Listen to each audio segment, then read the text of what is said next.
So, any of you guys have ever thought of yourself as being 75 years old or 80 years old? I think the most thing you worry about is if you have enough money to survive and stuff like that. But have you ever thought about getting abused? According to helpguide.org, tens of thousands of elderly Americans are abused in their own homes, relative homes, or even faculties responsible for their care. Okay. Today I'm going to talk to you guys about elderly abuse, the types of abuse there is, signs and symptoms, ways to prevent it, and how to report elderly abuse. The first type would be physical abuse. It's non-accidental, which includes hitting, kicking, pushing, and it even includes inappropriate drugs and restraints, like if you're held inside a room for hours, that's physical abuse because you're being left there alone. There's also emotional abuse, and there's two kinds. There's verbal, which would be yelling or threatening, intimidating, and the nonverbal, which would be ignoring, isolating, or terrorizing. The third abuse would be sexual abuse. It's obviously without the consent of the elder. This includes raping, includes making them watch porn, or making them take off their clothes, or making them be present of a sexual act. That includes sexual abuse. There's neglect and abandon, which is failure to fulfill your obligation, not having them play or be with the other elders in the house. This is the most common neglect and abuse. There is financial exploitation, which is unuse of their income and their property. You're not allowed to take their money or use their property at your own will. You can't forge the signature. You can't do none of that stuff. And so, yeah, those are all the the types of abuse. And now I'll tell you how some signs and some symptoms that they could have. For physical, the most common or the most that you should be aware of is if there's arguments between the elder and the caretaker. They're the most frequent and most obvious way for you to realize that there is abuse between them. Changes in the personality and behavior of the elder could be a big sign. And then for the physical, there's unexplained injuries, bruises, broken bones, failure to take their drugs, their meds, or overdose. Or if just the caretaker doesn't let you be with the elder in the room alone, that's a sign of physical abuse. For emotional abuse, it could include the rocking. Maybe if they're just sitting there and they're rocking themselves quietly, that's a sign of emotional abuse.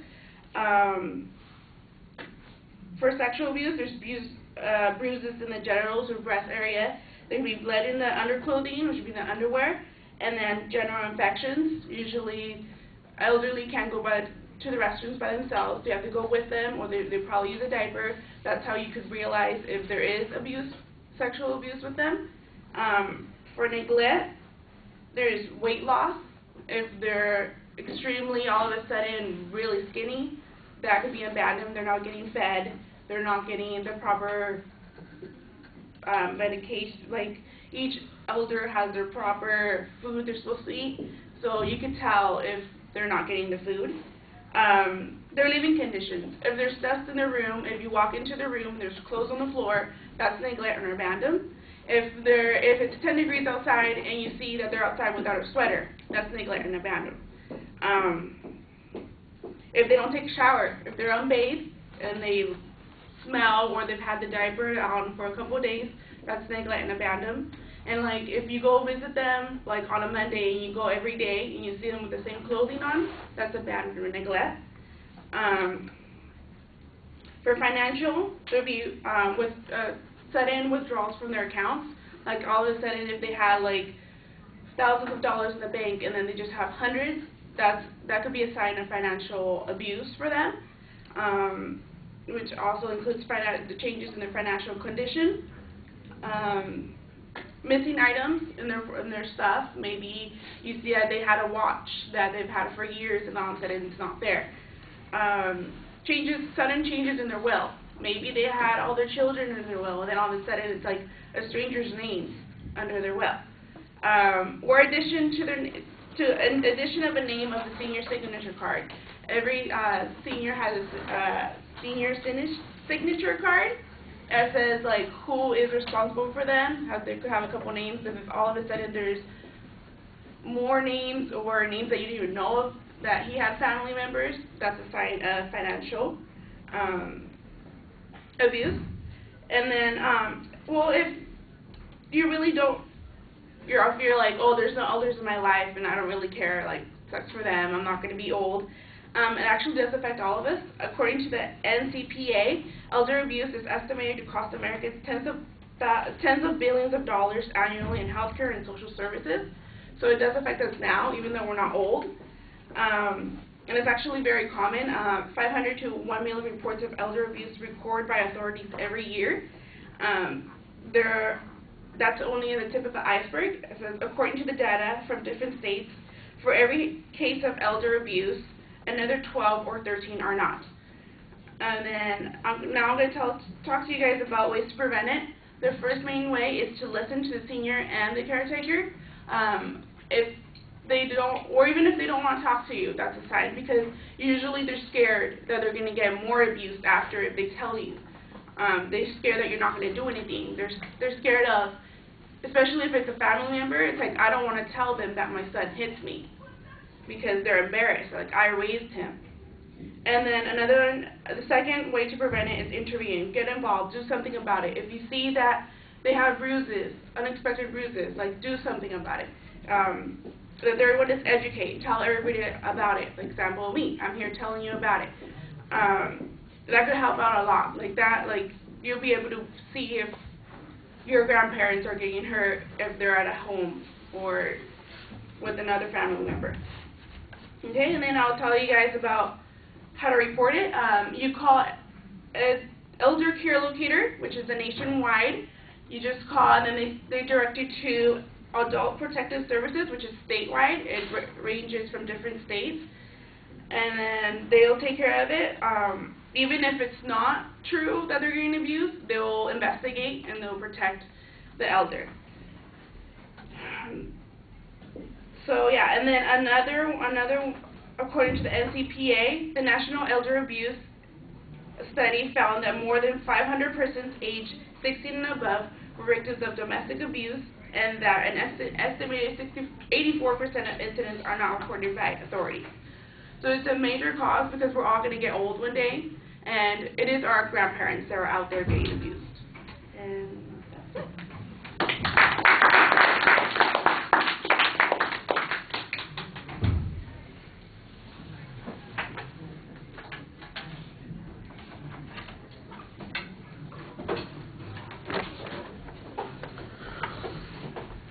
So Stephanie, what did you think? She had a lot of information. She had a few references to where she got her statistics and stuff. But I was kind of confused what she was persuading us to do. I wasn't sure if she wanted, like, she kind of got to the point where it says it costs us a lot of money for that to happen to elders, but I wasn't too sure about that.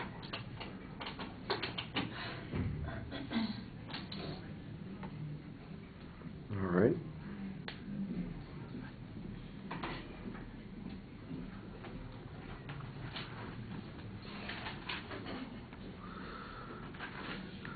All right, Laura, what you need here is you need a story. You need a narrative to put all this in, because we've got a lot of information that's presented, and it seems like it's sort of randomized. At one point we're getting this long list of the possible abuses that could be going on, and then we've got the list of potential abusers, and then we've got some different kinds of abuses, and then we've got some things that you can do with that abuse.